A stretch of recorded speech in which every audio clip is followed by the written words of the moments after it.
على النبي يا أيها الذين آمنوا صلوا عليه وسلموا تسليما اللهم صل على سيدنا محمد صلى الله عليه وسلم سبحان ربك ورب العزة عما يصفون وسلام على المرسلين والحمد لله رب العالمين.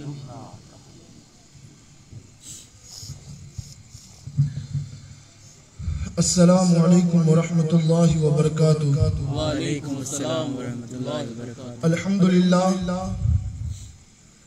الحمد للہ رب العالمین والعاقبۃ للمتقین الصلاۃ والسلام علی سید الانبیاء والمرسلین وعلی آلہ واصحابہ اجمعین اما بعد فاعوذ باللہ من الشیطان الرجیم بسم اللہ الرحمن الرحیم.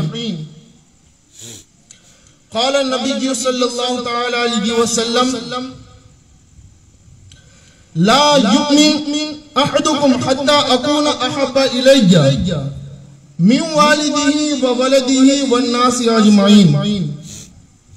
صدق اللہ مولانا العظیم وبلغنا رسوله النبي الأمين المكين المختار الكريم ونحن على ذلك لمن الشاهدين والشاكرين والحمد لله رب العالمين. شاہ است حسین بادشاہ است حسین دی است حسین دی پناہ است حسین سرداد نداد درد در دست یزید حقا کے بنا لا الہ است حسین. غوث اعظم بمن بے سر و ساما مدد قبلہ دی مدد کعبہ ایما مدد بغیر داب بلا افتاد کشتی ضعیفان و شکست رات پشتی بحق خواجہ عثمان ہارون مدد کن یا معین الدین چشتی مدد کن یا معین الدین چشتی مدد کن یا معین الدین چشتی. محترم حضرات، ابھی میں نے نبی کریم صلی اللہ علیہ وسلم کے قول کو ارشاد فرمایا. اس کا معنی اور مطلب سمجھنے سے قبل آئیے ہم سرور کونین صلی اللہ علیہ وسلم کی بارگاہ بےکس پناہ میں جوم کر درود پاک ہدیہ پیش کرنے پڑے باواز بلند. اللہم صلی علی سیدنا سیدنا نبینا مولانا محمد نصر بارک وسلم صلاۃ و سلام علیک یا رسول اللہ صلی اللہ علیہ وسلم. محترم حضرات، اللہ کے رسول صلی اللہ تعالی علیہ وسلم نے ارشاد فرمایا، حضور فرماتے ہیں کہ تم میں کا کوئی بھی انسان اس وقت تک مومن ہو نہیں سکتا. تم میں کا کوئی بھی انسان اس وقت تک مومن ہو نہیں سکتا جب تک وہ مجھ کو اس کے والدین سے، اس کی آل سے اور تمام لوگوں سے زیادہ پیار نہ کرے، محبت نہ کرے. حضور فرماتے ہیں وہ مومن ہو ہی نہیں سکتا جب تک وہ اپنے والدین، اپنی آل اور تمام لوگوں سے بڑھ کر مجھ سے محبت نہ کرے. محترم حضرات، یہاں نبی کریم صلی اللہ تعالی علیہ وسلم نے ارشاد فرمایا کہ محبت کے کتنے درجے ہوتے ہیں، محبت کے کئی درجے ہوتے ہیں، لیکن نبی کریم صلی اللہ تعالی علیہ وسلم کا عشق جس کو ملتا ہے وہ اس دنیا میں بھی کامیاب ہوتا ہے، آخرت میں بھی کامیاب ہوتا ہے. اور اس دنیا میں سب سے بڑے عاشق رسول ابو بکر صدیق ہیں. آج جن کا تذکرہ کرنے کے لیے ہم یہاں جمع ہوئے ہیں، یہ جو یہ محفل جو سجی ہے، دوسری محرم سیدنا صدیق اکبر رضی اللہ تعالیٰ عنہ کی شان بیان کرنی ہے. ہمیں سیدنا صدیق اکبر کی شان سماعت کرنی ہے، سننی ہے. صدیق وہ صدیق ہے جو صحابہ اکرام کے امام ہیں. صدیق وہ صدیق ہے جو جس نے جوانی کے عالم میں سب سے پہلے اسلام قبول کیا تو وہ سیدنا صدیق اکبر کی ذات ہے. صحابہ کے امام سیدنا صدیق اکبر بعد الانبیاء کی تحقیق سیدنا صدیق اکبر کی شان ہے. تو حضور فرماتے ہیں کہ وہ تب تک مومن مکمل ہو نہیں سکتا جب تک وہ اپنے والدین، اپنی اولاد اور تمام لوگوں سے زیادہ مجھ سے محبت نہ کرے. محبت کی بات ہے. محبتوں میں انسان کو تمام محبتوں کو اگر جمع کر دیا جائے، بات ذرا غور سے سنیے گا، سیدنا صدیق اکبر کی فضیلت ہمیں پڑھنی ہے. تمام محبتوں کو اگر جمع کر دیا جائے تو 3 محبتیں، 3 عشق سب سے اول درجے رکھتے ہیں، سب سے اہم ہے. انسان ان 3 عشق کو اپنی زندگی میں سب سے زیادہ ترجیح دیتا ہے. ذہن یہاں رکھیں، تبھی بات کو پتا چلے گا. سیدنا صدیق اکبر کی فضیلت ہمیں پڑھنی ہے تو ان 3 محبتوں کے بدلے میں پڑھنی ہے. انسان 3 محبتوں کو اپنی زندگی کے اندر سب سے زیادہ ترجیح دیتا ہے. پہلی محبت مال کی محبت، دوسری محبت اولاد کی محبت، اور سب سے بڑی محبت انسان اگر اپنی زندگی میں ترجیح دیتا ہے تو وہ جان کی محبت. یعنی انسان اگر سب سے زیادہ محبت کرتا ہے تو پہلے اپنے مال سے کرتا ہے، اس کے بعد اگر محبت کرتا ہے اس سے بڑھ کر تو اپنے مال کے بعد اپنی اولاد سے محبت کرتا ہے، اور اولاد سے بھی بڑھ کر اگر کسی سے محبت کرتا ہے تو اپنی جان سے محبت کرتا ہے. 3 محبتیں آپ نے سماعت کر لی.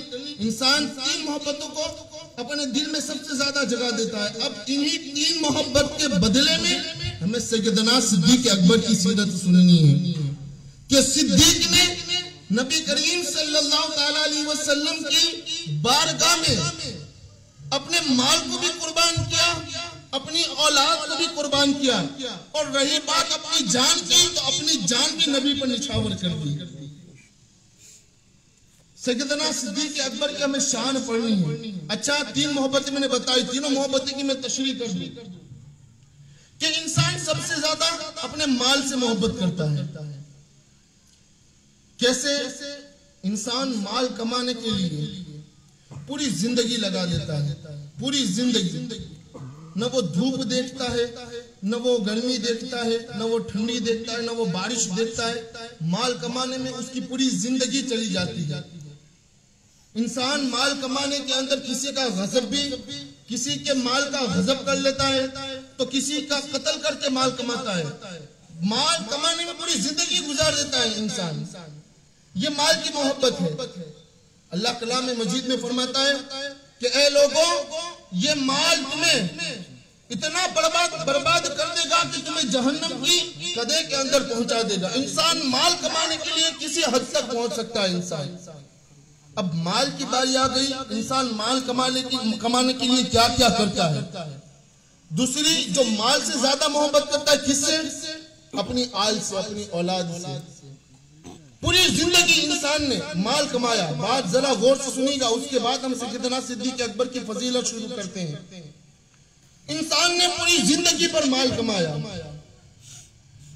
اب جب آل کی باری آتی ہے، اولاد کی باری آتی ہے، تو سوچئے کہ انسان نے پوری زندگی پر مال کمایا. اب سچویشن ایسی ہوئی، کنڈیشن ایسی ہوئی کہ اس انسان کا جو بیٹا ہے وہ بیمار پڑا. ڈاکٹر کے پاس لے گئے. ڈاکٹر نے یہ شرط رکھ دی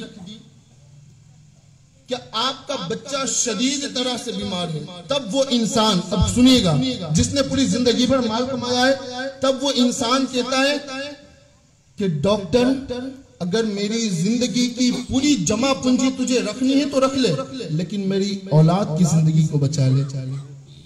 تو مال کی عشق پر اولاد کا عشق غالب ہوتا ہے. یعنی انسان زندگی پر مال کمانے، لیکن جب اپنی اولاد کی باری آتی ہے، اپنی آل کی باری آتی ہے، تو انسان کہتا ہے میری پوری زندگی کی جمع پونجی رکھ لے، لیکن میری اولاد کو بچا لے.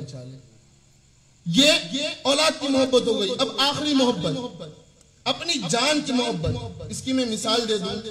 یعنی اگر کوئی عورت حمل سے ہے, اس کے پیٹ میں بچہ ہے, اب ڈاکٹر کے پاس لے گئے, ڈاکٹر نے کہا یا تو ہم بچے کو بچا سکتے ہیں یا تو اس کی ماں کو بچا سکتے ہیں.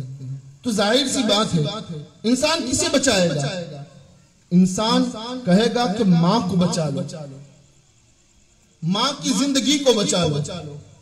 تو مال کی محبت کے اوپر اولاد کی محبت غالب آئی, اور اولاد کی محبت کے اوپر انسان کی خود کی جان محبت غالب آئی. یعنی خود کی جان کے لیے انسان کوئی بھی حد تک جا سکتا ہے. یہ تین محبتیں آپ نے سماعت کر لی, مال کی محبت, اولاد کی محبت اور آخر میں اپنی جان کی محبت. یہ تین آپ نے سماعت کر لی. اب آئیے اسی تین محبت کی کسوٹی کے اندر سیدنا ابو بکر صدیق کی سیرت کو ہم جانتے ہیں. سیدنا ابو بکر صدیق کی سیرت کو پڑھتے ہیں. پہلے مال کی محبت.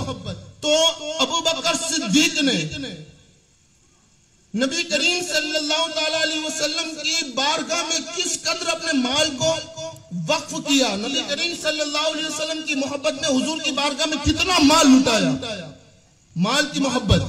تو سیدنا صدیق اکبر جب مسلمان ہوئے, اسلام میں داخل ہوئے, بات غور سے سنیے گا, میری باتوں کو ذرا غور سے سنیے گا. آج بہت ساری گفتگو کرنی ہے, بہت ساری باتیں آپ کو بتانی ہیں. سیدنا ابو بکر صدیق جب مسلمان ہوئے, اسلام میں داخل ہوئے, تب اس وقت سیدنا ابو بکر صدیق نے تقریباً 40,000 درہم نبی کی بارگاہ میں پیش کیے. کہا یا رسول اللہ. اور اس وقت کا جو اسلام تھا, اس وقت کوئی مال غنیمت نہیں تھا. جب حضور مکہ میں تھے کوئی مال غنیمت مدینہ میں آیا, مکہ میں کوئی مال غنیمت نہیں تھا. اس وقت ابو بکر صدیق نے حضور کی بارگاہ میں 40,000 درہم پیش کی. یا رسول اللہ, یہ میری طرف سے اسلام کے لیے تحفہ ہے. سوچیے, ذرا سوچیے.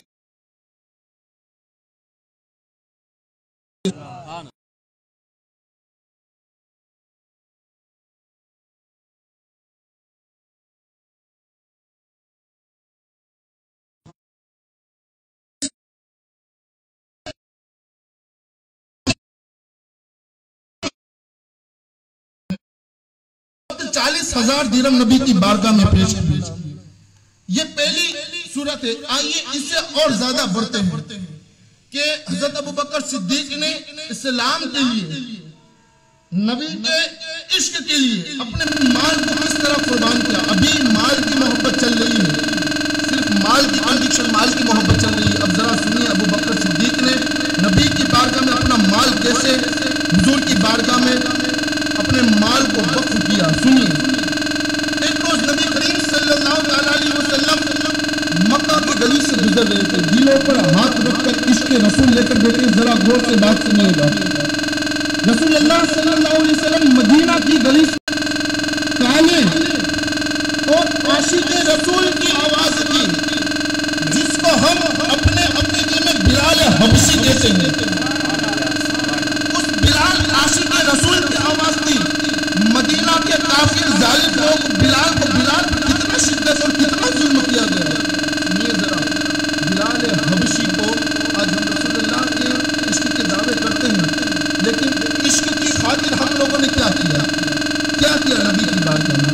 کیا نبی کو کوئی فائدہ پہنچایا؟ بے شک اللہ کے رسول صلی اللہ علیہ وسلم ہم ہر فضیلت کے جامع ہیں, ہم تو ان کے قدموں کی دھول کے برابر بھی نہیں, لیکن ہم نے تو رسول اللہ کو فائدہ پہنچایا.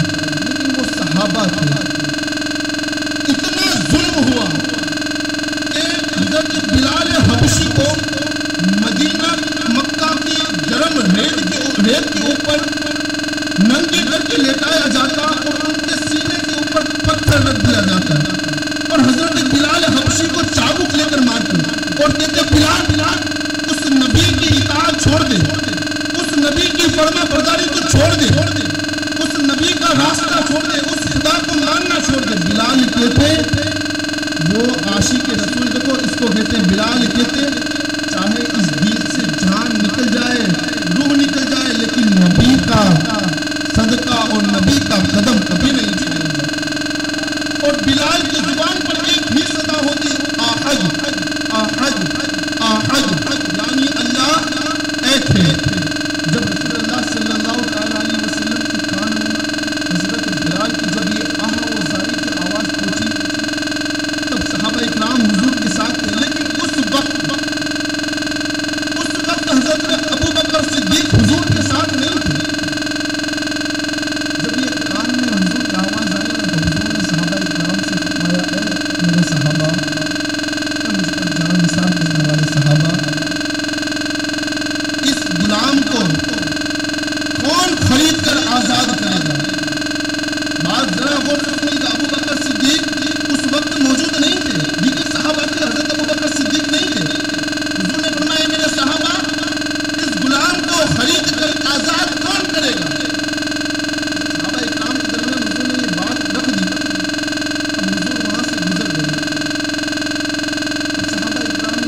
کرے گا اللہ تبارک و تعالیٰ اس سے راضی ہو جائے گا۔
غلام ایسا آقا ہو تو آقا ایسا۔ نعرہ تکبیر، اللہ اکبر، نعرہ رسالت، یا رسول اللہ، نعرہ حیدری، یا علی، آپ حسین، مولا حسین۔ تو حضرت بلال حبشی سے حضور نے فرمایا کہ جاؤ، حضرت ابوبکر صدیق سے کہ جاؤ تو مجھ سے رقم لیتے جانا۔ حضرت ابوبکر صدیق گئے اس کافر کے یہاں جہاں بلال حبشی نوکر تھے، جن کافر کی یہاں نوکری کرتے تھے۔ عرب میں پہلے یہ قانون تھا کہ وہاں پر لوگ غلام رکھا کرتے تھے کام کاج کے لیے۔ حضرت بلال حبشی بھی ایک کافر کے یہاں غلام تھے۔ جب حضرت ابوبکر صدیق اس کافر کے یہاں گئے، جانے کے بعد کہا اے شخص میں تجھ سے بلال کو خریدنے آیا ہوں۔ کہا اے شخص میں تجھ سے بلال کو خریدنے آیا ہوں۔ اب وہ بھی کافر تھا، کہنے لگا شاید ابوبکر صدیق کو یہ بات پتہ چل گئی ہے کہ حضور نے فرمایا ہے۔ اب وہ بھی چالاک تھا، بدبخت تھا، وہ کہنے لگا ابوبکر بلال کو بیچوں گا، بلال کو تمہیں دوں گا، لیکن میری چند شرائط ہیں۔ اب وہ شرائط کیا تھے؟ اب وہ کافر کہنے لگا ابوبکر میری پہلی شرط یہ ہے کہ ابوبکر تمہارے پاس جو تندرست اور وہ گھوڑا چٹھا جو غلام تمہارے پاس ہے وہ غلام مجھے دو، وہ غلام مجھے دو، اس کے عوض میں غلام تو دو لیکن ریشم بھی دو، مشک بھی دو اور کافور بھی دو، اور اتنی رقم دو جتنی میں رقم تمہیں بتاتا ہوں۔ سوچیے تو صحیح، ایک بلال حبشی کو آزاد کرنے کے لیے اس کافر نے کتنا مانگا۔ کہا کہ تمہارا تندرست غلام بھی دو، مشک بھی دو، کافر بھی دو، ریشم بھی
گستاخی کرتے ہوئے نظر آتے ہیں.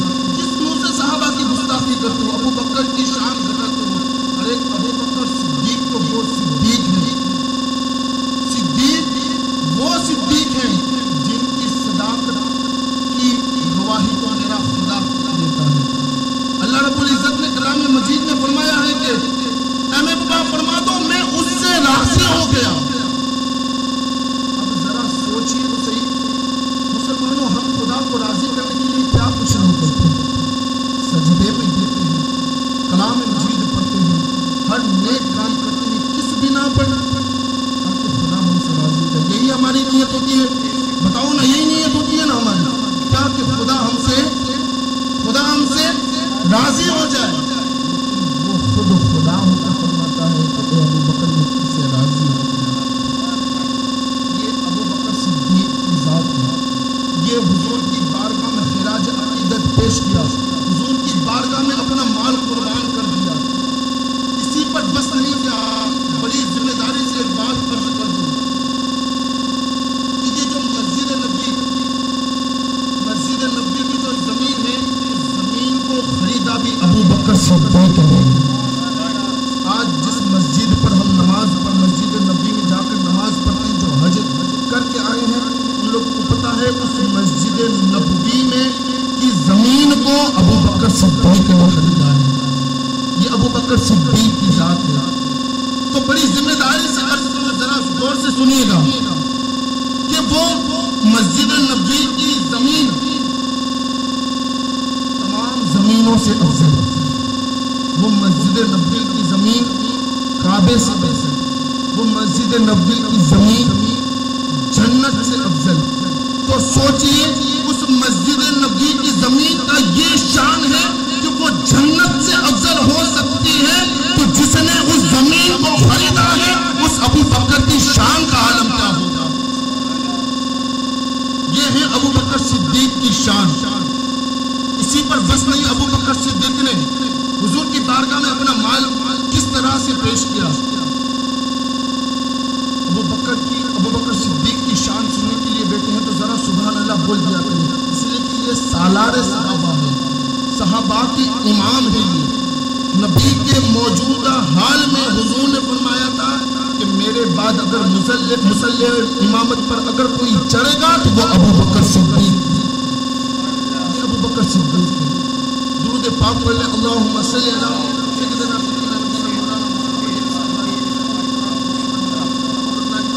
صلی اللہ علیہ وسلم. تو حضرت ابو بکر صدیق نے مال کس طرح پیش کیا. جب ہجرت کا وقت آیا، ایک اور روایت کو دیکھیے، جب ہجرت کا وقت آیا تو حضور نے ابو بکر صدیق کو یہ پہلے سے کہہ کر رکھا تھا کہ ابو بکر تیار رہنا، ابو بکر تیار رہنا، کبھی بھی ہجرت کا حکم آ سکتا ہے. نبی کریم صلی اللہ علیہ وسلم حضرت ابو بکر کے یہاں رات میں پہنچے، کہا ابو بکر ہمیں ہجرت کے لیے نکلنا ہے، تم تیار ہو؟ حضرت ابو بکر صدیق فرماتے ہیں یا رسول اللہ، آپ نے جس دن سے کہا تھا ابو بکر تیار ہے نا، ابو بکر اس دن سے تیار بیٹھا ہے. تو جب حضرت ابو بکر صدیق کو حضور نے فرمایا کہ نکلنا ہے، تیار ہو جاؤ، تو حضرت ابو بکر صدیق نے توشہ بازنا شروع کر دیا. اس لیے کہ پتہ نہیں تھا نا کہ جب یہاں سے ہجرت کریں گے، سفر کریں گے تو وہاں کتنا رکنا ہے. ایک دن رکنا ہے، 2 دن رکنا ہے، 3 دن رکنا ہے، 4 دن رکنا ہے، مہینہ رکنا ہے، سال رکنا ہے، 5 سال رکنا ہے، کچھ پتہ نہیں تھا. حضرت ابو بکر صدیق نے گھر میں توشہ باندھنا شروع کر دیا، یعنی گھر میں جو بھی سامان تھا اس کو سمیٹنا شروع کر دیا. اب ظاہر سی بات ہے، انسان جلدی میں ہوتا ہے تو وہ مستانہ ہو جاتا ہے، جلدی سامان کو باندھنے لگتا ہے. حضرت ابو بکر صدیق کو سامان باندھنے کے لیے رسی نہیں ملی، تو حضرت ابو بکر صدیق نے اپنی بیٹی اسما بنت ابو بکر کو کہا کہ اے اسما، تو کھڑی کیا ہے؟ تیری کمر پہ جو پٹکا بندھا ہوا ہے وہ پٹکا کھول کر مجھے دے. حضرت اسما نے اپنا پٹکا کھولا اور حضرت ابو بکر صدیق نے اپنا توشہ باندھا اور رسول کریم صلی اللہ علیہ وسلم کے توشے کو باندھا. بات ذرا غور سے سنیے گا. حضرت ابو بکر صدیق نے توشہ تیار کر لیا. اب اس وقت حضرت ابو بکر صدیق کے والد حضرت ابو بکر صدیق کے ابا اسلام نہیں لائے کبھی اور نابینا ہو چکے تھے، آنکھوں کی روشنائی چلی گئی تھی۔ حضرت ابو بکر صدیق کو پتا تھا کہ رات میں ہجرت کرنا ہے، صبح ہوگی تو میرا باپ یہ پوچھے گا کہ ابو بکر نبی کے ساتھ تو چلا گیا ہوگا، ہمارے لیے کیا چھوڑ کر گیا ہے ابو بکر۔ ابو بکر صدیق کو یہ پتا تھا کہ میرا باپ صبح ہوتے ہی پوچھے گا کہ ابو بکر کیا چھوڑ کر گیا ہے ہمارے لیے۔ تو اپنی بیٹی اسما بنت ابو بکر سے کہا کہ اسما ایک تھیلی لو، بات غور سے سنیے، کہا ایک تھیلی لو، اس کے اندر کنکر بھرو، اور کنکر کو بھرا اور اوپر سے رسی باندھ دی۔ حضرت ابو بکر صدیق نے اپنی بیٹی سے کہا اے بیٹی، جب میرا باپ صبح ہو کر تمہیں پوچھے کہ ابو بکر نبی کے ساتھ محمد عربی کے ساتھ تو چلا گیا، ہمارے لیے کیا چھوڑ کر گیا، تو یہ جو تھیلی ہے وہ میرے باپ کو پیش کر دینا، یہ جو تھیلی ہے کنکر کی بھری ہوئی میرے باپ کو پیش کر دینا۔ اب یہ بات ہوئی، حضرت ابو بکر صدیق ہجرت کے لیے حضور کے ساتھ رات میں چلے گئے۔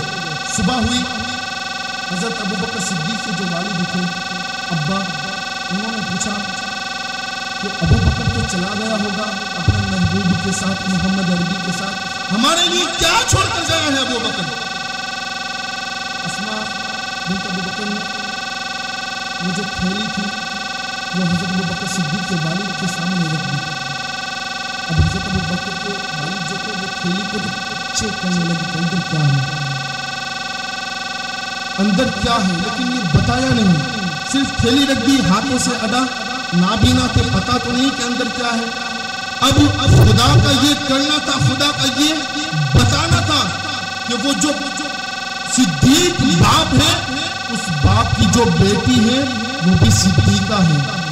بات سنیے، اس کے بعد میں عرض کرتا ہوں، تو جب اس تھیلی کو ان کے والد ادا جب چیک کیا تو حضرت ابو بکر صدیق نے اسما کو کہا تھا کہ یہ تھیلی آگے کر دینا، لیکن ان کے والد نے ان کی بیٹی اسما سے پوچھ لیا کہ ابو بکر یہ تھیلی چھوڑ کر گیا ہے، کیا تھیلی کے اندر ہے کیا، اس تھیلی کے اندر کیا ہے۔ اب اسما جو تھی، اب وہ صدیق باپ کی بیٹی صادقہ تھی۔ میں نے کل بیان کیا تھا کہ صدیق کس کو کہتے ہیں، ایک ہوتا ہے صادق اور ایک ہوتا ہے صدیق۔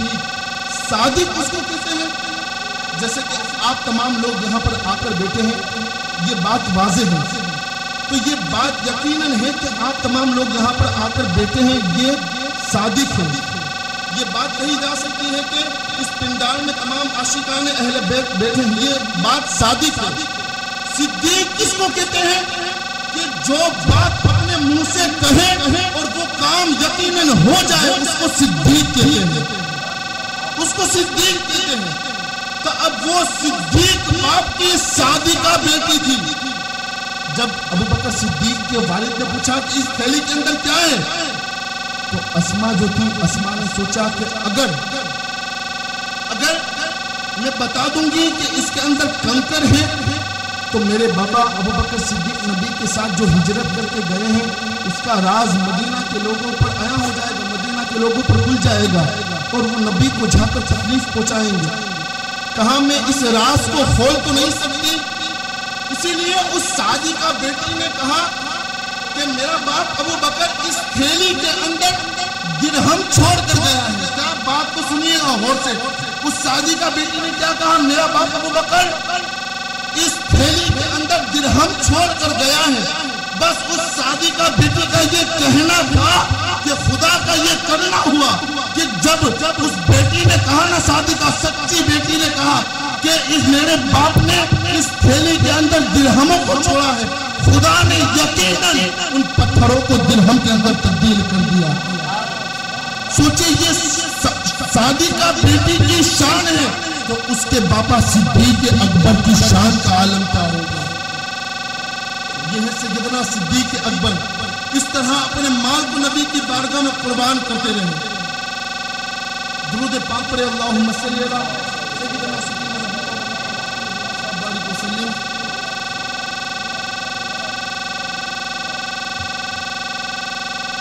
یہ ہے سیدنا صدیق اکبر، اور سیدنا صدیق اکبر نے کئی غلاموں کو آزاد کیا، صرف بلال حبشی کو نہیں بلکہ بلال حبشی کی جو والدہ ہیں ان کو بھی رقم دے کر آزاد کیا، بہت سارے غلاموں کو رقم دے کر سیدنا صدیق اکبر نے آزاد کیا۔ سیدنا صدیق اکبر نے نبی کی بارگاہ میں بہت سارے خراج عقیدت پیش کیے، نبی کی بارگاہ میں اپنے مال کو، تن کو، دھن کو، سب کو نبی کی بارگاہ میں لوٹا دیا۔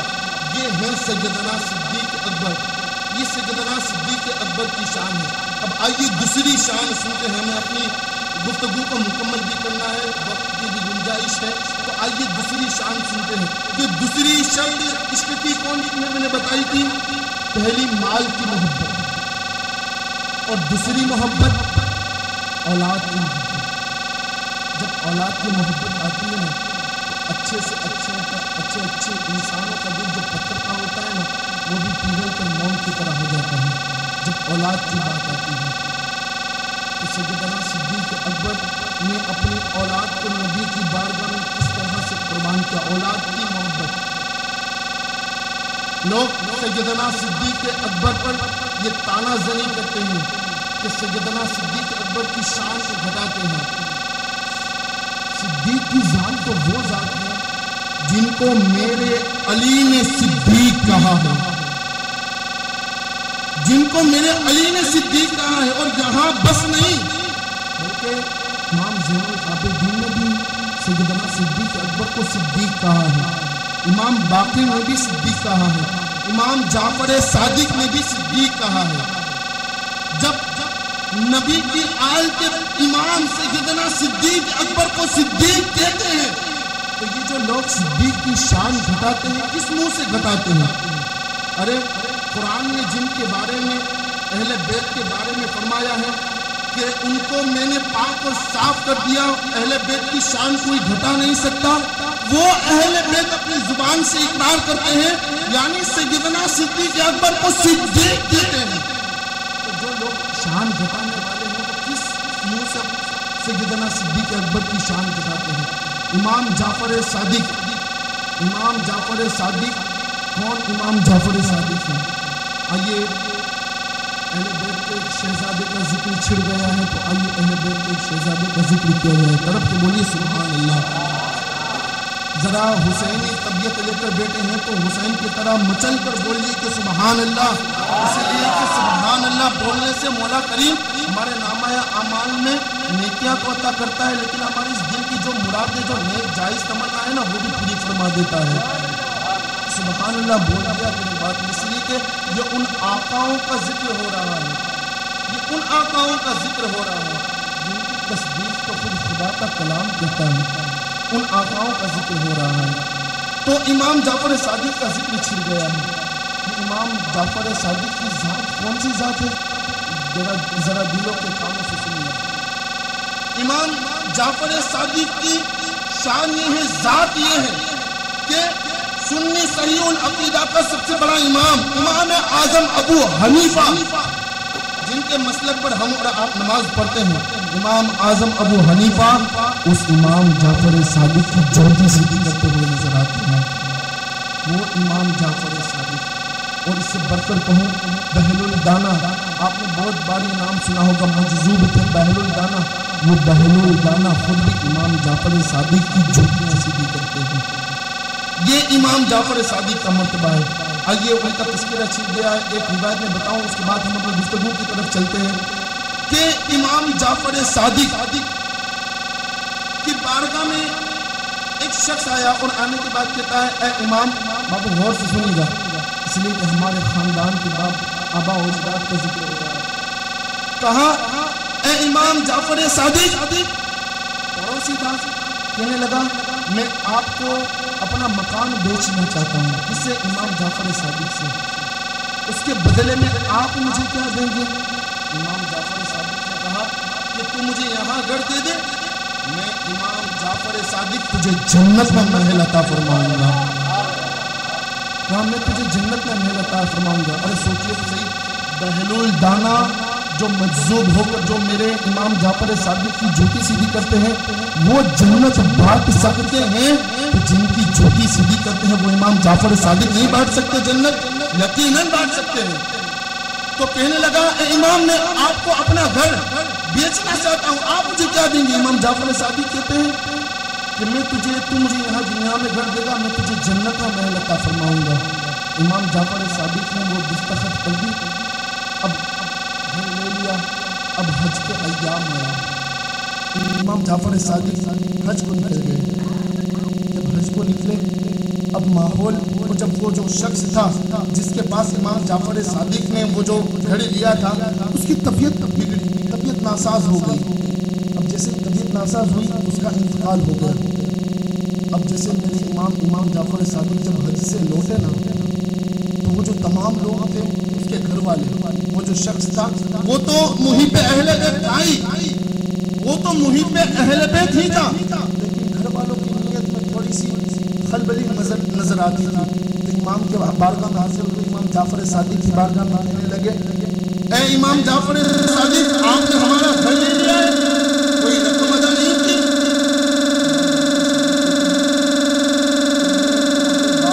وعدہ کیا تھا کہ تم مجھے دنیا میں گھر دے، میں تجھے جنت کا محل عطا فرماؤں گا۔ کہا یہ بھی کوئی سودا ہوا، یہ بھی کوئی وعدہ ہوا؟ آپ دنیا میں لے کر جنت کی بات کرتے ہیں۔ جا کر اس کی قبر پر جاؤ، وہ خود تمہیں بتائے گا کہ امام نے جو وعدہ کیا تھا وہ پورا ہوا کہ نہیں ہوا۔ اب وہ اس کے جو گھر کے لوگ تھے وہ سارے اس شخص کی قبر پر گئے، قبر پر جا کر دیکھا نا تو وہاں ایک چٹھی پڑی ہوئی تھی۔ اس چٹھی کو اٹھا کر دیکھا تو اس میں وہ جو شخص تھا، اچھا اس شخص نے جب وہ مرا نا تو اس نے یہ وصیت کی تھی کہ اے میرے گھر والوں، جب میں مر جاؤں نا میرے قبر کے اندر امام جعفر صادق کی جو چٹھی ہے نا وہ میرے کفن کے اندر رکھ دینا، اس لیے کہ جب میرا مولا پوچھے گا نا کہ کیا لے کر آیا ہے تو کہوں گا امام جعفر صادق کی چٹھی لے کر آیا ہوں۔ تو جب گھر والے اس قبر پر پہنچے، جیسے قبر پر پہنچے وہاں چٹھی پڑی ہوئی تھی، گھر والوں نے اٹھا کے دیکھا تو امام جعفر صادق کا دستخط، امام جعفر صادق کی تحریر لکھی ہوئی تھی کہ امام جعفر صادق نے یہ وعدہ کیا تھا کہ میں تجھے جنت میں محل عطا کروں گا۔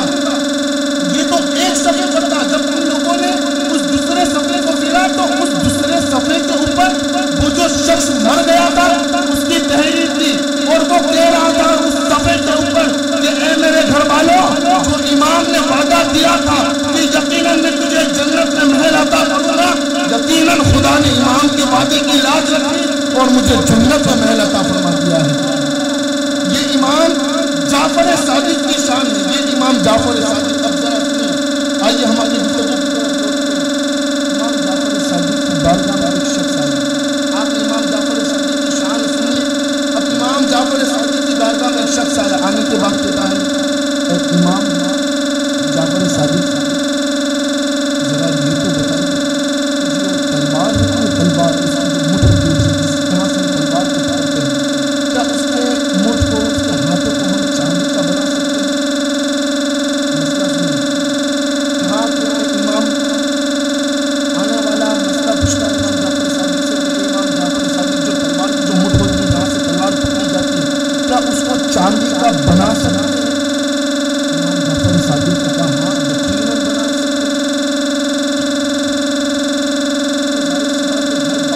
سن رہے ہیں؟ ذرا اس پر تصدیق تو کریے کہ پتہ چلے کہ میں اپنی گفتگو کو آگے بڑھاؤں.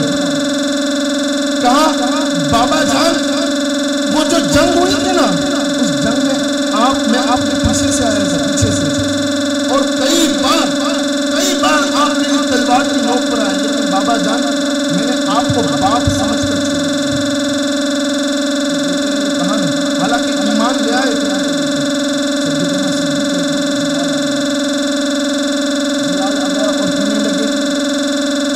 خدا کی عزت کی قسم تو نے مجھے باپ سمجھ کر چھوڑا. اگر تو میرے سامنے آ جاتا تو میں تجھے بیٹا سمجھ کر چھوڑتا نہیں، بلکہ گستاخ رسول سمجھ کر تیرے ٹکڑے کرتا. کس بنا پر؟ عشق رسول. یہ عشق رسول سیدنا صدیق اکبر کے دل میں ٹھانکے مار رہا تھا. یہ ہوتا ہے عشق رسول.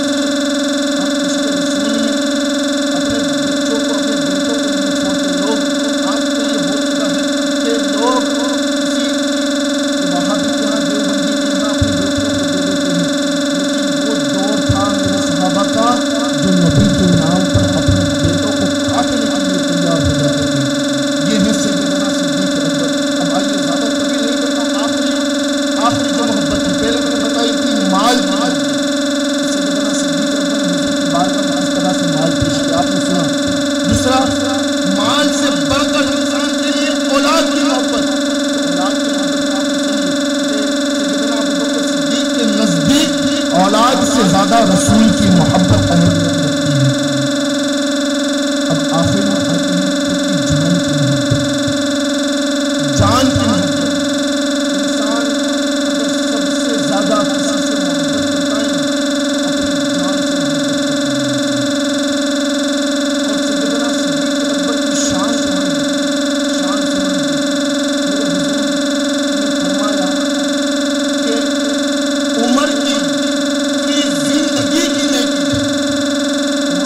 عمر وہی عمر شیطان جس کا بدل لیتا ہے، وہ عمر کہتے ہیں عمر کی پوری زندگی کی نیکی کو جمع کر لیا جائے نا، ابو بکر کی صرف ایک نیکی کے برابر. یہ ہے ابو بکر صدیق کی شان. اور بتاؤ حضرت ابو بکر صدیق حضور کی بارگاہ میں عرض کرتے ہیں یا رسول اللہ، میرے ماں باپ آپ پر قربان، اللہ کے رسول. کہتے ہیں یا رسول اللہ مجھے آپ کی 3 چیزیں، یعنی آپ کی بارگاہ میں 3 چیزیں پیش کرنے میں بڑا لطف آتا ہے، بڑا مزہ آتا ہے. پہلی چیز کون سی؟ ابو بکر صدیق عرض کرتے ہیں یا رسول اللہ جو پہلی چیز ہے وہ میرا مال ہے.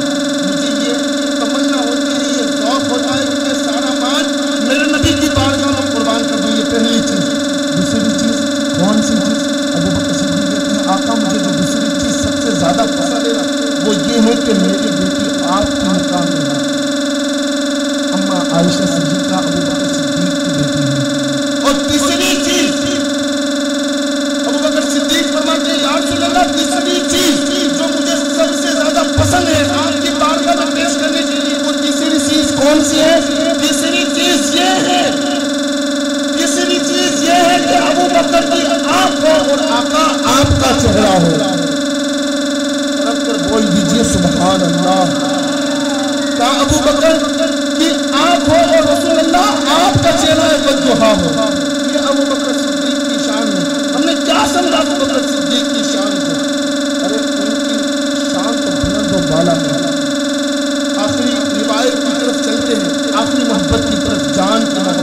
کہ کافر اس رسول کو کیا نقصان پہنچا سکتے ہیں. تو حضور یہ حضور کوئی مجبوری نہیں تھی، بس یہ امت کو بتانا تھا کہ جب نبی اس دنیا سے جائیں گے تو قوم کو سنبھالنے والا کوئی نہ کوئی تو چاہیے نا. اسی لیے ابو بکر صدیق کو تیار کرنا تھا. اب ابو بکر صدیق کی شان بھی ذرا سنتے چلے کہ جب غار ثور کی طرف میرے حضور اور سیدنا ابو بکر صدیق جب غار ثور کی طرف نکلے تو کیسا عشق رسول، کیسا عشق رسول تھا ابو بکر صدیق کے دل میں نبی کے، کیسا عشق تھا. ذرا سوچیے کیسا عشق. جب راستے سے جا رہے تھے پتھریلی زمین تھی، جو لوگ حج کرنے کے لیے گئے ہیں، جنہوں نے مکہ اور مدینہ کے آج کے جو راستے دیکھے ہیں وہ تو بہت آسان ہو گئے ہیں، لیکن 1450 سال پہلے اگر ہم چلے جائیں تو اس وقت پتھریلی زمین تھی. اس وقت کوئی روڈ وغیرہ تو نہیں، پتھریلی زمین تھی. جب میرے حضور اور سیدنا ابو بکر صدیق جب چلے ہیں تو پتھریلی زمین تھی تو پیروں سے خون جاری ہو گئے. ابو بکر صدیق اب عشق رسول کیسا ان کے دل میں ذرا سنیں کسی قربانی کا. حضرت ابو بکر صدیق کبھی جب سفر کر رہے تھے چل رہے تھے تو ابو بکر صدیق کبھی حضور کے آگے چلے جاتے. سنیے دلوں کے گانوں سے سنیے، میں اپنی گفتگو کو ختم کرنے چلا ہوں. کبھی حضور کے آگے چلے جاتے، کبھی حضور کے پیچھے چلے آتے، کبھی حضور کے آگے جاتے، کبھی حضور کے پیچھے آتے. حضور نے فرمایا اے ابو بکر تم کیا کر رہے ہو؟ ابو بکر جیسا سنجیدہ انسان بھی کیا حرکت کر رہا ہے؟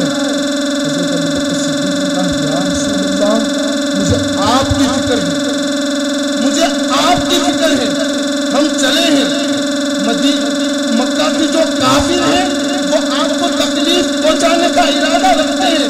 یا رسول اللہ آگے اس لیے آ جاتا ہوں، اسی لیے کہتا ہوں کہ عشق پیدا کرنا ہے نا دل میں رسول اللہ کا، تو صحابہ جیسا عشق پیدا کرو، ابو بکر صدیق جیسا عشق پیدا کرو، حضرت عمر فاروق اعظم جیسا عشق پیدا کرو، حضرت عثمان غنی جیسا عشق پیدا کرو، مولا کائنات جیسا عشق پیدا کرو، سیدنا اویس کرنی جیسا عشق پیدا کرو. اسی لیے کہ جب حضور کا عشق پیدا ہو جاتا ہے نا تو مولا اس دنیا میں بھی کامیابی عطا فرماتا ہے اور آخرت میں بھی ہمیں کامیابی عطا فرمائے گا. یہ حضور کا عشق ہے. سیدنا ابو بکر صدیق کبھی حضور کے آگے چلے آتے، حضور کے پیچھے چلے جاتے. حضور نے فرمایا ابو بکر کیا کر رہے ہو؟ حضرت ابو بکر صدیق یا رسول اللہ آگے اس لیے آ جاتا ہوں کہ کافر لوگ آپ کو ایذا پہنچانے کا ارادہ رکھتے ہیں. اگر خدا نہ خواستہ اگر کوئی کافر سامنے سے آ گیا اس نے تیر چلایا دور سے تو ابو بکر کو یہ گوارا نہیں کہ وہ تیر آقا آپ کو اذیت پہنچائے، اسی لیے ابو بکر سامنے آ جاتا ہے. اسی لیے کہ جب کافر تیر چلائے تو وہ تیر ابو بکر کے سینے میں ملتوس ہو جائے، لیکن یا رسول اللہ آپ کو تکلیف نہ ہو، یا رسول اللہ آپ کو تکلیف نہ ہو. کہا پیچھے اس لیے آ جاتا ہوں، کہا کہ کافروں نے ارادہ رکھا ہے کہ حضور کو تکلیف پہنچانی ہے.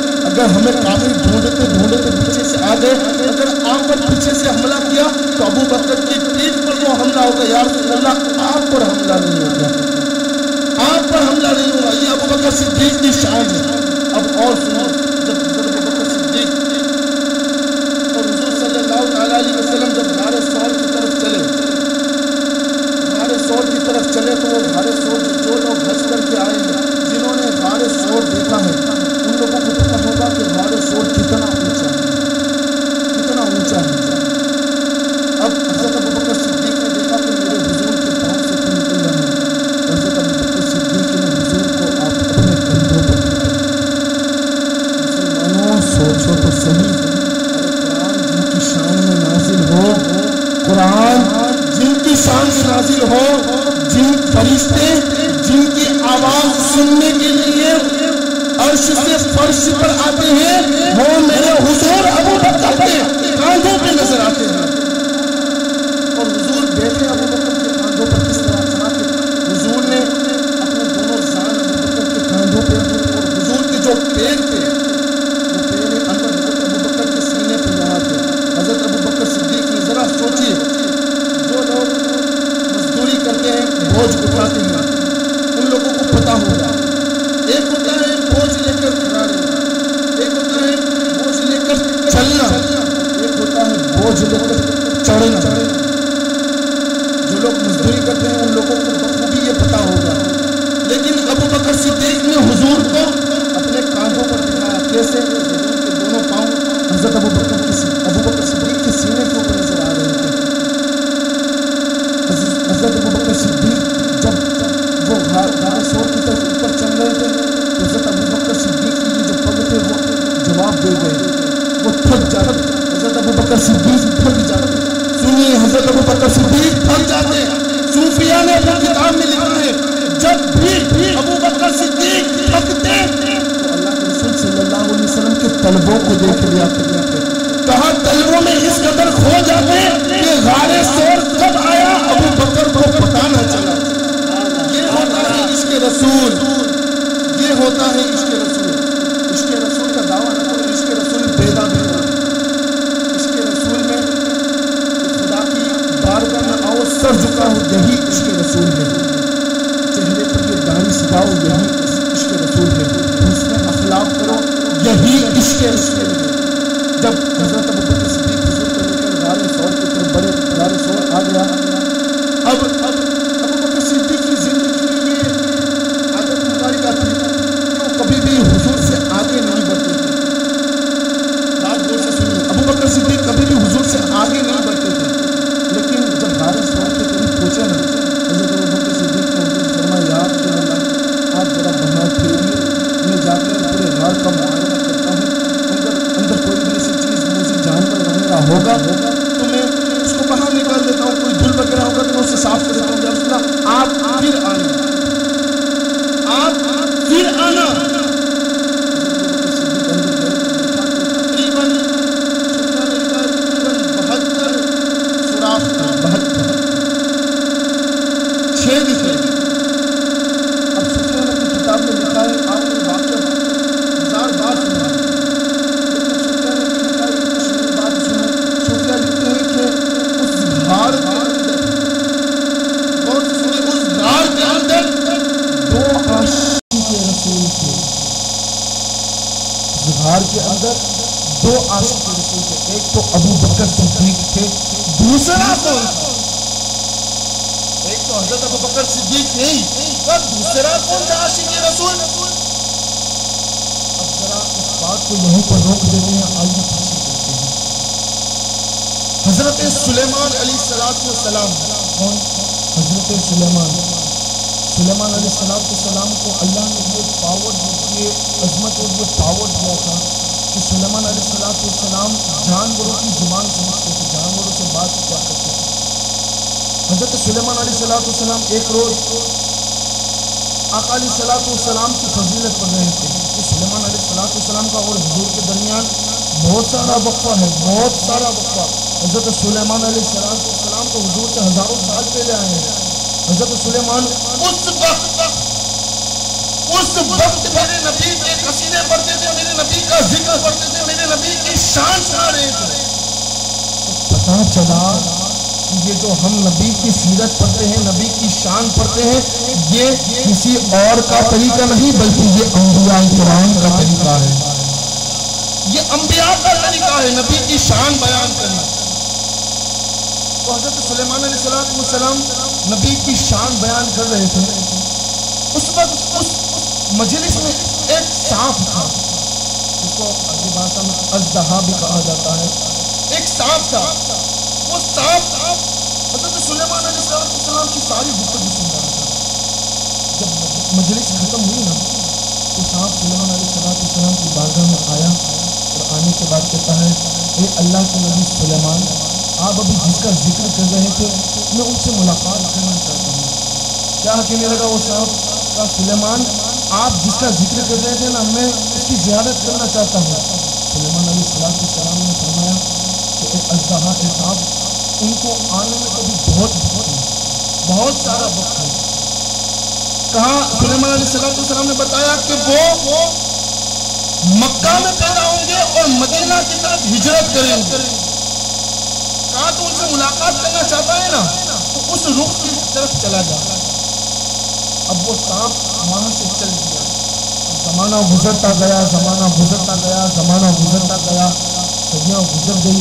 اب آخر نبی یعنی حضور سے جو پہلے حضرت عیسیٰ علیہ السلام ایک روز حضور کی فضیلت بیان کر رہے تھے. ذرا دلوں کے کانوں سے اس بات کو سنیں گا. اپنی گفتگو کو ختم کرنے چلا ہوں. آئیے ذوق کے لیے ایک مرتبہ دل سے خوشی سے درود پاک پڑھ لیں. اللہم صلی علی سیدنا نبینا مولانا محمد صلی اللہ علیہ وسلم علیہ رسول اللہ صلی اللہ علیہ وسلم. تو عیسیٰ علیہ السلام نبی کے قصیدے پڑھ رہے تھے, حضور کی شان بیان کر رہے تھے. اب اس مجلس کے اندر بھی وہ سانپ موجود تھا. اس مجلس میں وہ سانپ موجود تھا جو سانپ سلیمان علیہ السلام کے وقت کا سانپ عیسیٰ علیہ السلام کے وقت تک تھا. اب جب عیسیٰ علیہ السلام میں مجلس ختم ہوئی, وہ سانپ عیسیٰ علیہ السلام کی بارگاہ میں گیا, کہنے لگا اے اللہ کے نبی عیسیٰ, آپ جس کی فضیلت بیان کرتے ہیں نا, میں ان سے ان کی زیارت کرنا چاہتا ہوں. وہ سانپ اژدہا کہتا ہے, سوچئے کہ اگر وہ سانپ جانور ہو کر میرے نبی کا مشتاق ہے تو ہم تو عاشق رسول ہیں. ہمارے دلوں میں نبی کے دربار کو دیکھنے کی کتنی طرف ہوگی, کتنی طرف ہوگی. تو عیسیٰ علیہ السلام سے عرض کرنے لگا, عیسیٰ کہا کہ آپ جس کا قصیدہ پڑھتے ہیں وہ نبی, وہ مدینے کا رخ کس طرح سے, آپ مجھے وہ راستہ بتا دیجئے, وہ کب آئیں گے نبی. عیسیٰ علیہ السلام اس سانپ سے کہتے ہیں کہ اے سانپ, اب اس نبی کو آنے میں زیادہ وقت نہیں ہے, وہ نبی جلد تشریف لائیں گے. کہا کہ وہ مکہ میں پیدا ہو کے مدینہ کی طرف ہجرت کریں گے. لیکن عیسیٰ علیہ السلام نے اس سانپ کو ایک کلو دیا, اس سانپ کو ایک ایسی چیز بتا دی. کہا کہ مکے میں پیدا ہوں گے, مدینہ ہجرت کریں گے, لیکن اگر تو اس نبی سے ملاقات کرنا چاہتا ہے نا اے سانپ, تو میں تجھے ایک ٹھکانہ بتاتا ہوں, ایک جگہ بتاتا ہوں. وہ غار سور میں اپنے ایک یار کے ساتھ میرا محبوب آئے گا, اپنے ایک یار کے ساتھ تشریف لائیں گے. تو جا اس غار کے اندر بیٹھ جا, وہ تجھے وہاں پر مل جائیں گے. اس لیے کہ رسول اللہ صلی اللہ علیہ وسلم کے صحابہ اتنی محبت کرتے تھے نا حضور سے, کہ حضور کہیں بھی رہتے تھے حضور کے ارد گرد رہتے تھے, ارد گرد رہتے تھے. حضور کو کبھی اکیلا نہیں چھوڑتے تھے. اگر تم مکہ میں جائے گا تب بھی حضور کو نہیں پائے گا, اس لیے کہ صحابہ کا ہجوم ہوگا. مدینہ میں جائے گا وہاں بھی تو حضور کو نہیں پائے گا, وہاں بھی صحابہ کا ہجوم ہوگا. اسی لیے عیسیٰ علیہ السلام فرماتے ہیں کہ تجھے اس نبی کی زیارت کرنی ہے نا, یعنی میرے نبی, میرے محبوب کی محمد عربی کی زیارت کرنی ہے نا, تو اس غار سور میں چلا جا. وہ سانپ غار سور میں آ کر بیٹھ گیا. اب ذرا غور سے سنیے, نے یہ جانکاروں نے یہ لکھا ہے کہ سانپوں کی کوالٹی ہوتی ہے نا, ان کے اندر اگر سب سے زیادہ زہریلے سانپ اگر کہیں پائے جاتے ہیں تو عرب کنٹری کے اندر پائے جاتے ہیں زہریلے سانپ. اور سانپ کی یہ کنڈیشن ہوتی ہے کہ سانپ کی عمر جتنی زیادہ لمبی ہوتی ہے نا, اس کا زہر اتنا زیادہ تیز ہوتا ہے, اتنا زیادہ اس کا زہر تیز ہوتا ہے. وہ سانپ اس غار کے اندر آ کر وقت سے بیٹھا تھا. اب پتا چلا, میں نے پہلے بیان کیا تھا کہ اس غار کے اندر ایک عاشق رسول نے, دو عاشق رسول تھے. ایک تو ابو بکر صدیق تھے اور ایک وہ سانپ تھا جو سلیمان علیہ السلام کے زمانے سے لے کر حضور کا انتظار کر رہا تھا. اب آئیے ہم اپنی بات کی طرف لوٹتے ہیں کہ سیدنا صدیق اکبر غار کے اندر گئے, اپنی چادر لی, چادر کو پھاڑا اور جتنے سوراخ تھے ان سوراخوں کو پھوڑنے لگے, سارے سوراخوں کو پھوڑ دیا. آخر میں ایک یا دو سوراخ بچے ہیں. اب اس غار کی کنڈیشن, اس غار کی کیفیت ایسی ہے, جو لوگ دیکھ چکے ہیں وہ غار کی کنڈیشن اور غار کی کیفیت ایسی ہے نا کہ اس غار میں ایک انسان بیٹھ سکتا ہے, دوسرا نہیں بیٹھ سکتا. ایک بیٹھ سکتا ہے, ایک لیٹ سکتا ہے, اتنی وہ غار ہے. تو حضرت ابو بکر صدیق بیٹھ گئے اور رسول کریم صلی اللہ علیہ وسلم حضرت ابو بکر کے زانوں پر اپنا سر اقدس رکھا اور حضور لیٹ گئے. اور جو آخر میں جو چھید بچا تھا اس پر حضرت ابو بکر صدیق نے اپنا انگوٹھا, کئی روایتیں یہ جو پنڈلی ہے اس کی بھی ملتی ہے, لیکن زیادہ تر روایت انگوٹھے کی نظر آتی ہے. کا انگوٹھا حضرت ابو بکر صدیق نے اس غار میں جو چھید تھا اس کے اوپر رکھ دیا. اب وہ جو سانپ تھا ہر ہار سے آتا، ہر چھید سے آتا، تو سارے چھید تو بند ہو چکے تھے اور سارے چھید کے اندر کپڑے رکھے ہوئے تھے۔ اب وہ اس چھید کے پاس پہنچا جہاں حضرت ابوبکر صدیق کا پیر مبارک یعنی انگوٹھا تھا۔ اب اس سانپ نے حضرت ابوبکر صدیق کے انگوٹھے کو چاٹنے لگا۔ سنیے، اپنی گفتگو کو ختم کرنے چلا ہوں، ذرا سن لیجیے۔ حضرت ابوبکر صدیق کے انگوٹھے کو چاٹنے لگا وہ سانپ، کئی مرتبہ چاٹا، لیکن حضرت ابوبکر صدیق نے ذہن اس طرف رکھے، بات سمجھ میں آئے گی، اس طرف ذہن رکھے۔ حضرت ابوبکر صدیق کے انگوٹھے کو چاٹا ہوں سانپ نے، حضرت ابوبکر صدیق نے انگوٹھا نہیں ہٹایا وہاں سے۔ کس لیے نہیں ہٹایا؟ کیا انہیں پتہ نہیں چلا تھا کہ کوئی میرے پیر کے اندر چاٹ رہا ہے، میرے پیر کو، میرے پیر میں کوئی حرکت ہو رہی، کوئی موذی جانور اندر چھید کے اندر؟ کیا انہیں پتہ نہیں چلا تھا؟ صوفیہ لکھتے ہیں انہیں پتہ نہیں چلا تھا۔ کس لیے نہیں چلا تھا؟ کیفیت دیکھیے کہ جب کوئی انسان بیٹھتا ہے اور دوسرا انسان اس کے زانوں کے اوپر سر رکھ کر لیٹتا ہے نا، تو جو بیٹھنے والے کا دل ہوتا ہے اور لیٹنے والے کا دل دونوں سامنے آ جاتے ہیں، دونوں دل آمنے سامنے آ جاتے ہیں۔ تو حضور کو، ابوبکر صدیق کو جب وہ غار میں لے کر گئے تو یہ حضور کو کوئی خطرہ نہیں تھا، لیکن یہ بتانا تھا کہ جب میں اس دنیا سے چلا جاؤں گا نا، تو عمر ہے نا، عمر وہ ننگی تلوار لے کر مدینہ میں پھرے گا کہ اگر کسی نے کہا کہ حضور اس دنیا سے پردہ کر گئے، میں اس کی گردن کاٹ ڈالوں گا۔ حضرت مولا کائنات بے ہوش ہو گئے، حضور جب اس دنیا سے چلے گئے مولا کائنات بے ہوش ہو گئے۔ حضرت عثمان غنی نے اپنا ہوش کھو دیا، صحابہ اکرام رونے لگے، حضرت اماں عائشہ صدیقہ آہوزاری کرنے لگی، کہا اس وقت اگر صحابہ کو کوئی سنبھالے گا تو ابوبکر صدیق کی ذات ہے کہ ابوبکر صدیق صحابہ کو دلاسا دے کر سنبھالے گا، یہ ابوبکر صدیق کی ذات ہے۔ تو وہاں پر ابوبکر کو لے جانے کا مقصد، یہ جو واقعہ پورا یہ لے جانے کا مقصد کسی کا خوف نہیں تھا، بلکہ ابوبکر کو تیار کرنا تھا کہ میں اس دنیا سے چلا جاؤں گا، میں جب اس دنیا سے جاؤں گا نا تو کوئی ایسا ہونا چاہیے جو میری امت کو سنبھال سکے، صحابہ اکرام کو سنبھال سکے۔ تو حضور نے اپنی ساری تجلیاں ابوبکر صدیق کے دل میں اتار دی۔ اور سنیے کہ جو جتنا بڑا عاشق رسول ہوتا ہے، جتنا بڑا عاشق رسول، وہ اپنے محبوب کو جب بھی تکلیف ہوتی ہے نا تو آنکھوں سے اس کے آنسو نکل جاتے ہیں، جتنا بڑا عاشق رسول ہوتا ہے۔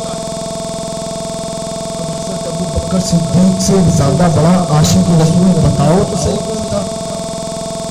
حضرت ابوبکر صدیق کی ذات تو وہ ذات ہے، دلوں کے کانوں سے سنی، گفتگو ختم کرنے چلا ہوں۔ ابوبکر صدیق کی ذات تو وہ ذات ہے کہ جب میرے حضور نے صحابہ اکرام کے درمیان یہ فرمایا تھا، جب میرے حضور اس دنیا سے جانے والے تھے، حضور نے علامتی دے دی تھی، میرے حضور نے فرمایا تھا کہ اے لوگوں، ایک شخص دنیا میں آیا، خدا کا بھیجا ہوا ایک بندہ دنیا میں آیا، اس نے اپنا کام کیا اور اسے آخرت کی طرف یعنی اسے خدا کی طرف لوٹنا ہے۔ جب صحابہ اکرام نے یہ سنا نا تو صحابہ اکرام نے کہا واہ واہ کیا بات ہے، سبحان اللہ۔ لیکن ابوبکر کی وہ ذات تھی کہ وہ رونے لگے، وہ زاروں قطار رونے لگے۔ حضرت عمر نے پوچھا ابوبکر، حضور نے اتنی مست اور اتنی زیادہ عمدہ بات کہی ہے، ابوبکر تم رو رہے ہو؟ بات کو ذرا سمجھا ہی نہیں۔ حضور نے فرمایا کہ جو انسان خدا کی طرف سے بھیجا ہوا تھا، اس نے اپنا کام مکمل کیا، اب اسے خدا کی طرف لوٹنا ہے۔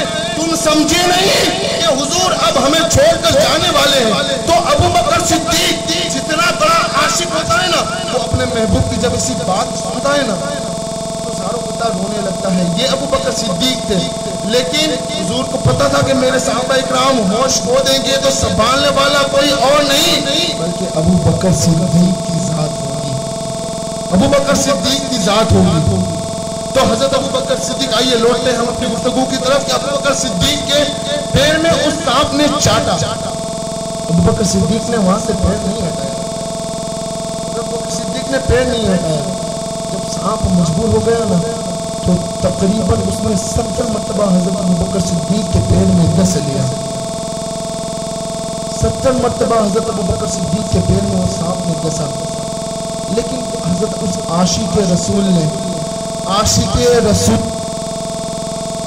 جو تھا اس نے کوئی حرکت نہیں کی. کس لیے نہیں کی؟ کہ میرے محبوب کی نیند میں خلل نہ پیدا ہو جائے. میرے محبوب کی نیند میں خلل نہ پیدا ہو جائے. اتنا خیال کرتے تھے ابو بکر صدیق, اتنا عشق کرتے تھے حضرت ابو بکر صدیق حضور سے. لیکن جب درد زیادہ بڑھنے لگا, زہر کا اثر پورے پیر میں پھیل گیا نا, تب رہا نہیں گیا. صبر و پیمان لبریز ہو گیا. حضرت ابو بکر صدیق کی آنکھوں سے آنسو نکل گئے. وہ آنسو اگر سن لیجیے کہ ہمارے آنسو نکلتے ہیں تو ہم رومال سے پوچھتے ہیں, کسی کے آنسو نکلتے ہیں تو زمین پر گرتے ہیں, کسی کا آنسو نکلتا ہے تو کوئی رومال سے پوچھتا ہے, کسی کا آنسو نکلتا ہے تو کہاں نکلتا ہے. لیکن ابو بکر تمہاری ذات پر قربان جائے. بول دیجئے سبحان اللہ, اور ایک مرتبہ تب کو بولیے سبحان اللہ. ابو بکر تیری ذات پر قربان جائیں. آنسو گرے تو چہرہ بددعا پر گرے. ابو بکر کا جب حضرت ابو بکر کے آنسو گرے نا, تو حضرت ابو بکر کی سانوں پر سر رکھتے سوئے تھے, حضور کے چہرے بددعا پر گرے. حضور نے آنکھیں کھول دی. ابو بکر کیا ہوا, کس چیز نے رلایا؟ حضرت ابو بکر صدیق نے کہا یا رسول اللہ. اب سنیے کہ اگر ہمیں کوئی تکلیف ہوتی, اگر کوئی تکلیف پیش آئے تو ہم ہر براٹ فوراً ڈاکٹر کے پاس جاتے ہیں اور اسے فوراً ڈاکٹر کو یہی کہتے ہیں کہ میرا علاج کر, مجھے تکلیف ہوئی ہے, مجھے فلاں زخم پہنچا ہے, میرا جلدی سے علاج کر.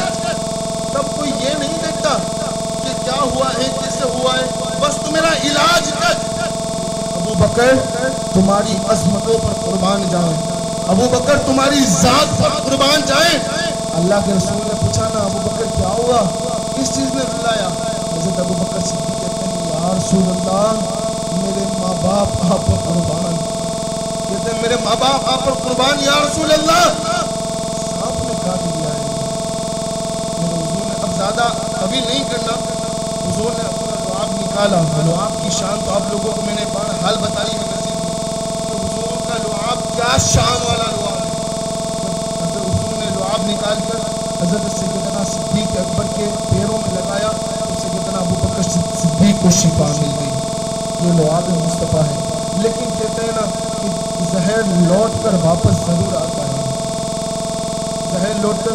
اچھا ایک اور بات یاد رکھی بتاؤں, میں نے ابھی حضرت اسما کا ذکر کیا, اسما بنت ابو بکر, حضرت ابو بکر صدیق کی بیٹی.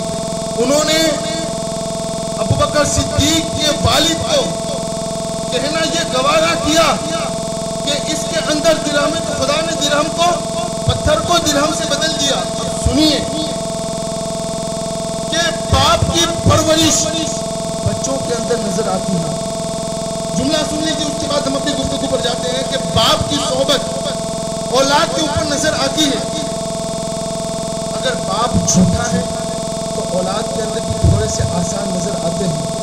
باپ اگر غیبت گزار ہے تو بیٹے کے اندر بھی وہ آسان نظر آتے ہیں اولاد کے اندر. اگر باپ 5 وقت کا نمازی ہے تو بچے کے اندر بھی نماز پڑھنے کے آسان نظر آتے ہیں. اگر باپ سیرت مصطفیٰ پر چلتا ہے تو اولاد کے اندر بھی یہ آثار نظر آتے ہیں. اور ایک بات بڑھ کر کہہ دوں, ایک بات بڑھ کر یہ کہہ دوں کہ یہ جو اہل بیت کی زبان سے نکلتا ہے اور لوگوں کے دلوں پر اثر کرتا ہے نا, یہ بھی اس علی کا صدقہ ہے.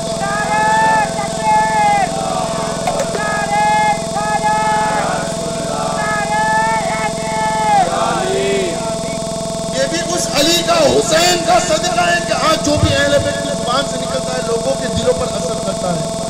تو باپ کی پرورش اولاد کے اندر نظر آتی ہے. تو اپنی اولادوں کو ذکر حسین سنائیں, اس لیے کہ آج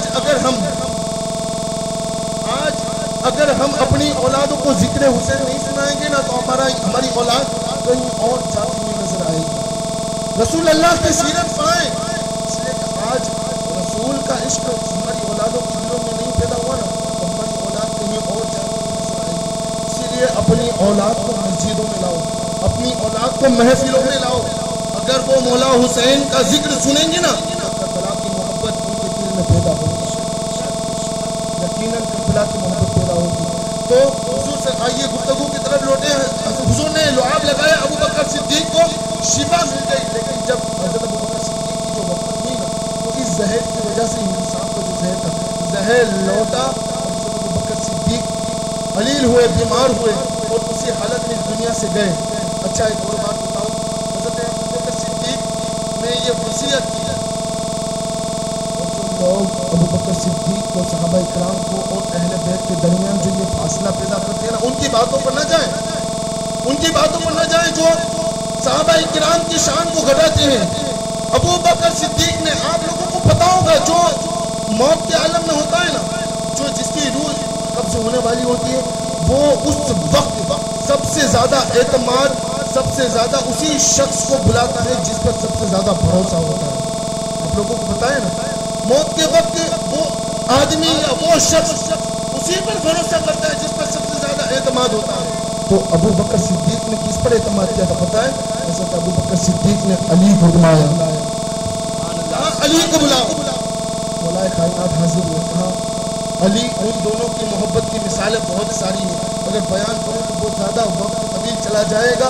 لیکن حضور نے, ابو بکر صدیق نے جب اس دنیا سے جانے والے تھے نا, تو مولا کائنات کو بلایا, کہا مولا کائنات کو بلاؤ. علی بن ابی طالب کو بلاؤ. مولا کائنات حاضر ہوئے, کہا ابو بکر صدیق نے کہا کہ بھائی علی, جب میں مر جاؤں نا تو مجھے کفن دفن دے کر میرے جنازے کو رسول اللہ صلی اللہ علیہ وسلم کے قدموں میں لے کر جانا, میرے حضور کی بارگاہ میں لے کر چلے جانا, اور حضور کی بارگاہ میں عرض کرنا, یا رسول اللہ, آپ کا غلام ابو بکر آیا ہے, آپ کا غلام ابو بکر آیا ہے.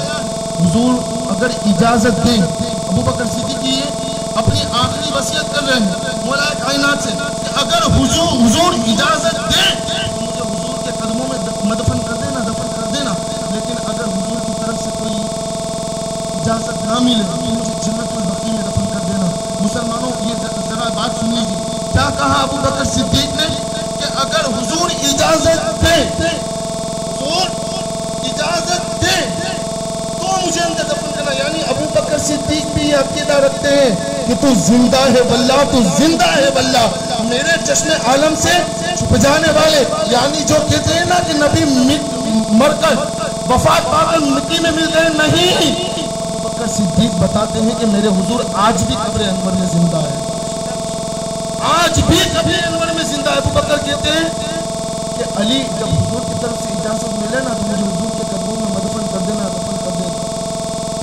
اب حضرت ابو بکر صدیق کا انتقال ہوا, غسل کیا گیا, دفن کیا گیا, جنازہ تیار ہوا. اب وصیت کے مطابق مولا کائنات حضور کی بارگاہ میں کاشان آئے, نبوت کے دروازے پر ابو بکر صدیق کے جنازے کو لے کر آئے اور رکھا, اور حضور حضرت مولا کائنات نے یہ سلام پیش کیا, کہا یا رسول اللہ صلی اللہ علیہ وسلم. ابو پہلے تو یا رسول اللہ صلی اللہ علیہ وسلم کی بارگاہ میں سلام پیش کیا. سلام پیش کرنے کے بعد مولا علی کہتے ہیں کہ یا رسول اللہ, اگر آپ کی اجازت ہو, صلی اللہ علیہ وسلم, آپ کی اجازت ہو تو ابو بکر آپ کے قدموں میں مدفن ہونے کی یہ خواہش رکھتے تھے. تو جب یہ مولا کائنات نے یہ الفاظ کہے نا, صرف الفاظ کا یہ کہنا تھا مولا علی کے, کاشان آئے, نبوت کے دروازہ کھل گیا, اندر سے آواز آئی کہ میرے یار کو میرے قدموں میں لے کر آؤ, میرے یار کو میرے قدموں میں لے کر آؤ, میرے محبوب کو یعنی میرے یار کو میرے قدموں میں مدفن کر دو. حضرت ابو بکر صدیق کو حضور کے قدموں میں دفن کیا گیا.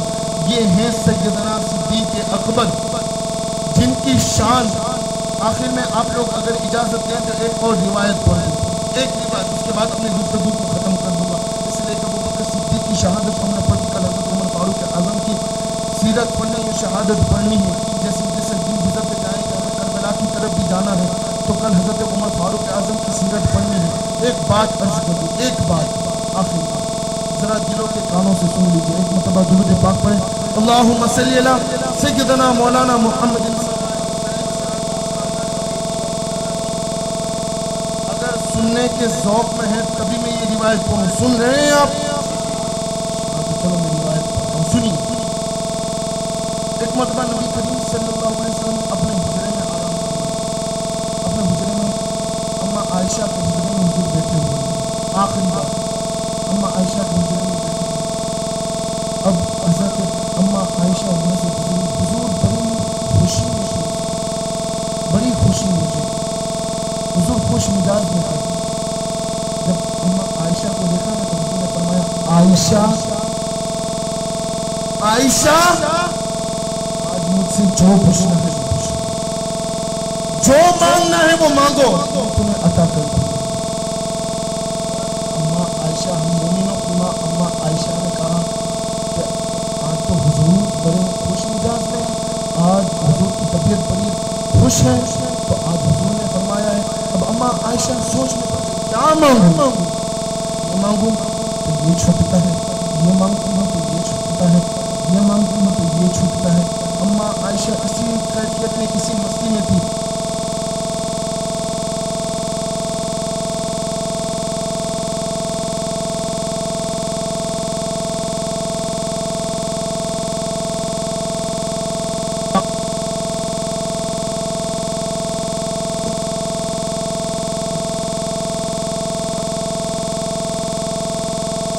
میں نے تجھ سے وعدہ کیا ہے کہ میں تجھے بتاؤں گا تو سن. اچھا ادھر سیدنا صدیق اکبر نے بھی یہ وعدہ لے لیا تھا